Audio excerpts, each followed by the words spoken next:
एक शेर है, हौसले किसी हकीम से कम नहीं होते, हर तकलीफ में ताकत की दवा देते हैं।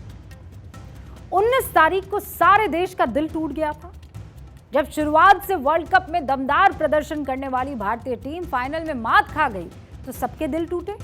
हर कोई मायूस था, खिलाड़ियों की आंखें नम थी क्योंकि 10 मैचेस जीतने के बाद फाइनल में हम चूक गए थे। कैप्टन रोहित शर्मा अपने आंसुओं को किसी तरह अंदर ही अंदर दबा रहे थे। विराट कोहली मायूस थे, हार का गम सबके चेहरे पर साफ दिखाई दे रहा था। लेकिन कहते हैं ना, अच्छा कप्तान तो वही होता है जो जीत के साथ साथ हार में भी अपनी टीम के साथ खड़ा रहे। देश के कैप्टन पीएम मोदी खिलाड़ियों के साथ खड़े उस दिन नजर आए।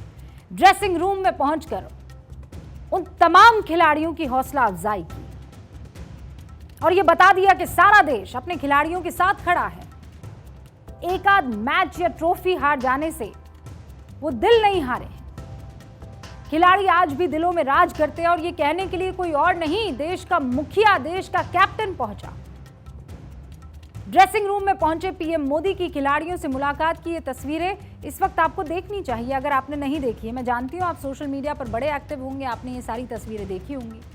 रोहित कोहली का हाथ पकड़कर ढांढस बंधा रहे हैं। छू जाती है दिल को ये तस्वीर। जीतने वाले के साथ तो हर कोई खड़ा होता है ना, लेकिन अपने और पराये की पहचान हार के दौरान होती है।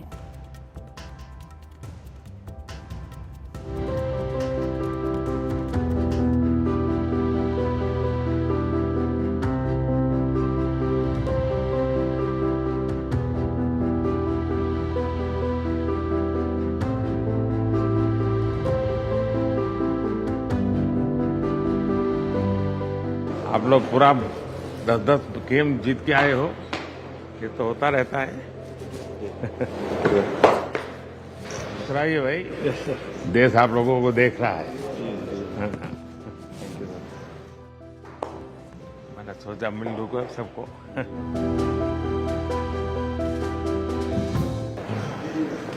होता है। कहा राहुल, कहते हैं आप लोग मेहनत बहुत की है, लेकिन कहा बाबू खेलो ना पड़ दो। हमें बहुत अच्छा किया है इस बार।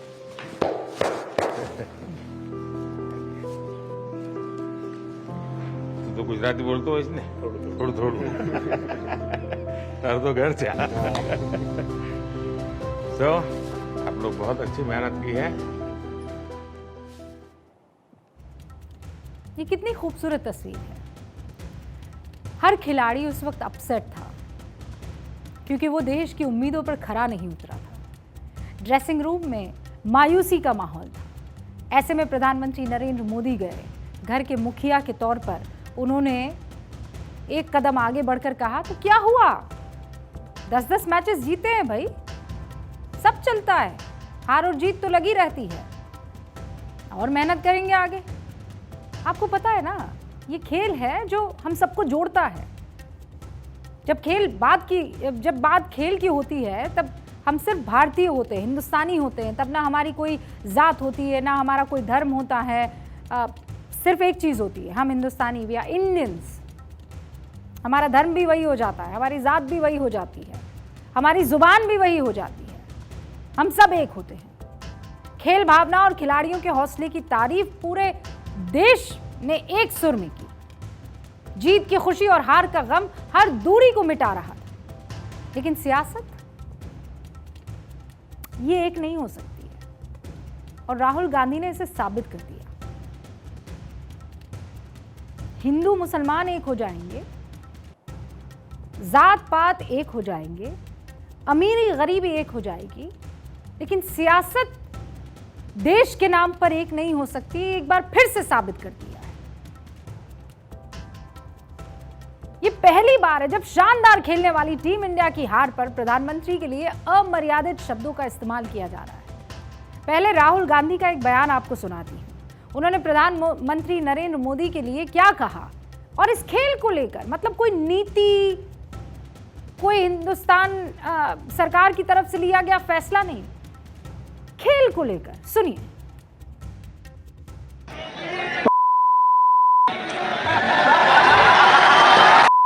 अच्छा भला हमारे लड़के वहां पे वर्ल्ड कप जीत जाते, वो वहां पे हरवा दिया। कितना अशोभनीय है। ये क्या शोभा देता है कि सबसे पुरानी पार्टी के एक सबसे बड़े चेहरे की तरफ से देश के प्रधानमंत्री के लिए ऐसे शब्दों का और ऐसे लहजे का प्रयोग हो। और हद तो तब हो गई जब भारत के हारने के बाद पीएम मोदी के खिलाफ बाकी नेताओं की तरफ से भी बयानबाजी शुरू हो गई। बिहार के श्रम संसाधन मंत्री आरजेडी नेता सुरेंद्र राम ने हार के लिए नरेंद्र मोदी को जिम्मेदार बता दिया। राजस्थान के आरएलपी नेता हनुमान बेनीवाल ने भी इस हार के बहाने पीएम मोदी को हार का जेनरेटर बता दिया। दुनिया के सबसे बड़े लोकतंत्र में क्या विपक्ष के पास मुद्दों की कमी है कि शब्दों की कमी है? क्योंकि अगर मुद्दे नहीं हैं तो क्रिकेट टीम की हार पर ऐसे दकियानूसी बयान की तो मुझे नहीं लगता कोई जगह होती। अगर शब्दों की कमी नहीं है तो इतने हल्के शब्दों का इस्तेमाल प्रधानमंत्री के उस पद पर बैठे व्यक्ति के लिए कैसे किया जा सकता है? और इसीलिए राहुल गांधी जी के बयान पर बीजेपी इस वक्त हमलावर है। शर्मिंदगी बढ़ा है। ये ऐसे शब्द का प्रयोग किया है जो गाली है। प्रधानमंत्री के पद की गरिमा के बारे में ऐसे शब्दों का प्रयोग, जिस हमारे नेता को दुनिया सम्मान दे रही है। क्या हो गया राहुल गांधी को? तो सीखते नहीं। उनकी माताजी ने कहा था मौत का सौदागर गुजरात में। कांग्रेस पार्टी हवा हो गई, देश में भी हवा हो रही है, आगे और हो जाएगी। लेकिन राहुल गांधी का अस्तर क्या हो गया है, ये उसका संकेत करता है। इस प्रकार की भाषा का प्रयोग जो है वो अपनी बुद्धि का या बुद्धि के ना होने का परिचय दे रहे हैं कि इस प्रकार की भाषा से आप किसी को इम्प्रेस नहीं करते, बल्कि आप प्रधानमंत्री का अपमान नहीं बल्कि आप अपना परिचय दे रहे हैं, और ये राहुल गांधी का परिचय है। राहुल गांधी मन से किसी चीज की चर्चा कर रहे थे। वहां सामने उनके समर्थक बार बार उस शब्द का प्रयोग कर रहे थे क्योंकि ये बड़े लाइन और लेंथ पर खेला गया शब्द था। जिस दिन ये मैच चल रहा था, यानी वर्ल्ड कप का फाइनल चल रहा था ऑस्ट्रेलिया और इंडिया के बीच में, उससे एक दिन पहले से ही इसका जिक्र होने लगा था। कई बार तो ऐसा लग रहा था कि जो सरकार के विपक्ष में बैठे हैं उनको इस बात की चिंता ज्यादा है कि वो वहां पर मौजूद रहेंगे तो कहीं जीतेंगे कि नहीं जीतेंगे। विपक्ष को आखिर कौन सी बात अखर रही है? भारतीय क्रिकेट टीम की हार? तो उस हार में सरकार की क्या भूमिका है भाई? बताना चाहिए ना कि सरकार ने क्या कमी रखी। अगर सरकार ने कोई कमी छोड़ी है तो फिर क्रिटिसाइज कीजिए, जरूर कीजिए। सभ्य समाज और स्वस्थ लोकतंत्र में ऐसी बातों को कैसे कोई बढ़ावा दे सकता है?